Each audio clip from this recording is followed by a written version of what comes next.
I'm joined here this morning with Commissioner Clarke and to try to get some of his thoughts and philosophy regarding reentry. So may I ask you, Commissioner Clarke, the term reentry is very large and encompassing. When you hear the word reentry, what does it mean to you and why is it important? Well, Jerry, the first thing that comes to my mind when I hear the word reentry is a vision of offenders going back out into the community. But reentry is a lot more than that. Reentry is basically everything that we do to prepare the offenders to go back out into the community. Everything that we do that can help that person to be successful falls under the definition of a reentry act or a reentry initiative. We have a variety of correctional professionals at our training today. How do you see their roles in the reentry process? Well, first of all, I believe that everyone that works within the confines of a correctional institution or an agency has a role to play in reentry. Now, I think historically we have looked at counselors and therapists and others as individuals who are actually delivering reentry services, and indeed they are. But everyone has a role to play in reentry. For example, the newest correctional officer. Most may think, well, this person is just there providing a custodial function. But if that officer does not see him or herself as an agent of reentry, then most likely what they're going to be doing is acting in a manner that's counterproductive to reentry, potentially. Once a therapist and others do what needs to be done to respond to the offender's deficits, if that youngest and newest correctional officer doesn't respond appropriately and model the type of behaviors that you'll want the offender engaging in the free society, then that's counterproductive. If that officer is going to be doing things in response to that offender's behavior that even borders on being illegal, that runs counter to reentry. So that officer, by modeling good behaviors, may not be a therapist, may not be a counselor, but once that officer models good behavior, then that officer is helping that offender to accept a way of behaving that is one that's emulated widely in the community at large. Now, what are some of the challenges or the barriers that you see in light of the recent budget cuts that will help us keep reentry as a priority within our own agency? Well, we're facing many challenges with reentry, and the budget is but one piece of it. And perhaps that's the piece that is least challenging, because I believe that we have a governor that is willing to support us in our reentry initiative and to fund us appropriately. Other challenges that we face with reentry includes our own staff and the public at large, both the legislature and the average citizen, because not everyone understands the importance of reentry. Not everyone understands that reentry is the best possible public safety that we can provide for them.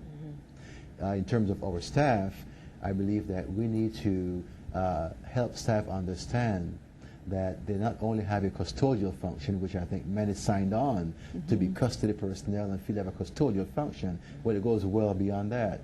They're expected to model good behaviors, because if they're not modeling good, lawful behaviors, responsible behaviors, then the offenders are going to emulate them, and anything that a therapist does will be undone by those individuals. And so it's important that they understand their role. Every person in the department has a role to play with helping offenders return back home as law-abiding individuals. You know, offenders come to us with many deficits. And unless we address those deficits, mental health, illiteracy, and so forth, they're not going to be able to interact in the legitimate economy once they leave, and that will take them to a life of crime. The public at large and the legislature are also major challenges. And unless we are able to, all of us, behave as ambassadors of the agency, fully understand what reentry is, prepare to meet them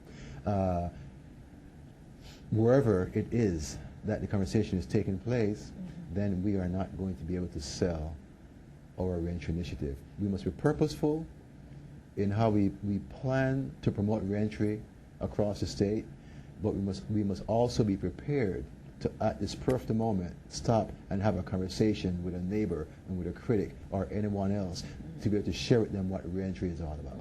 Excellent. Now, you recently published an article in the Corrections Today catalog. And some specific things you talked about was the vision and the habilitation. Can you elaborate a little bit on what you mean by the habilitation versus rehabilitation? Certainly. I like to speak about habilitation and rehabilitation. And rehabilitation, to me, means to restore someone to a former way of being. Okay. That is, I'm rehabilitating you. I'm helping you to get back to a state that you once enjoyed previously. Well, that works for some individuals. Some folks who may have fallen off the wagon and chosen a life that's contrary to what they had experienced before or lived before. But habilitation, I think, is key, because what we're actually doing is, for the very first time, in many instances, we're providing the tools to offenders to be able to interact positively in the community at large. Many offenders never had those tools. They may come from subcultures that were never in sync with the normally accepted standards and norms of society. And so for the very first time, we are providing those tools for them. We are equipping them with the norms that are acceptable. And so that's the difference, like, to make between habilitation and rehabilitation. One, you're saying, okay, you were once sound, you were once behaving appropriately, but made a decision to change your life, and so therefore I'm going to rehabilitate you and take you back to where you once were.